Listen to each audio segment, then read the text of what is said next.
എങ്ങനെയുണ്ട് പെരേരയുടെ? അടുത്ത കണ്ടു. ഒരു ട്രെയിൻ ട്രാവലറാണ്. ഒരു ഷാജി പാപ്പൻ്റെ ഒരു വേറിട്ട മുഖം തന്നെ കാണാൻ പറ്റും.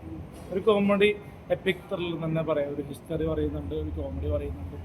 ഇതൊരിക്കലും പ്രതീക്ഷിച്ചക്കാലം മുകളിൽ കിട്ടിയെന്ന് വെച്ച് കഴിഞ്ഞാൽ നമ്മൾ പ്രതീക്ഷിച്ചക്കാലം മുകളിൽ കിട്ടി. എല്ലാവരും മറ്റേ ആട് 2 വെച്ച് പ്രതീക്ഷിച്ച് പോയിട്ട് കാര്യമില്ല. ഇത് വേറൊരു സിനിമയാണ്. അപ്പോൾ ഇതിൻ്റെ ബാക്കി പാട്ടും വരാനുണ്ട്. അപ്പോൾ അതുകൊണ്ട് തന്നെ 4 വരാനുണ്ട്. അപ്പോൾ എന്തായാലും കുട്ടികൾക്ക് ഇഷ്ടപ്പെടുന്ന രീതിയിലാണ് ഇത് ഒരുക്കിയിരിക്കുന്നത്. പിന്നെ മേക്കിംഗ് ഒക്കെ എങ്ങനെയാണ്? ക്യാമറ മേക്കിംഗ് ഒക്കെ കുഴപ്പമില്ല. പിന്നെ എടുത്തു പറയാനുള്ളത് പഴശ്ശിരാജ, പിന്നെ മാമാങ്കം പോലുള്ള സിനിമകൾ കമ്പയർ ചെയ്തിട്ട് ഈ സിനിമ കാണാൻ വരുന്നത്. ഇതൊരു കോമഡി സിനിമയാണ്. കോമഡി സിനിമയായിട്ട് കാണുക. വിജയബാബു സാറിൻ്റെ നല്ലൊരു പ്രൊഡ്യൂസറും ഷമീർ എന്ന ക്യാരക്ടർ ഗംഭീരമായിട്ട് ചെയ്തിട്ടുണ്ട്. പിന്നെ സൈജി ഗ്രൂപ്പിൻ്റെ ക്യാരക്ടർ ഹർഭജൻ, ഭഗത് മാനുകൾ, അങ്ങനെ ഒരുപാട് താരങ്ങൾ ഗംഭീരമായിട്ട് ചെയ്തിട്ടുണ്ട്. നല്ല വർക്കാണ്. പിന്നെ നമ്മുടെ നോബിച്ചേട്ടനൊക്കെ നല്ലൊരു പോലീസ് ഓഫീസറായിട്ടുള്ള റോള് ഇത്തിരി ബിൽഡപ്പ് കൊടുത്തിട്ടുണ്ട്. കാരണം സ്ഥിരം ഒരു കോമഡിയിൽ നിന്നും നോബിച്ചേട്ടനെ കുറച്ചുകൂടി സീരിയസ് ആയിട്ടുള്ള എലമെന്റ്സ് ഇതിനകത്ത് കാണാം.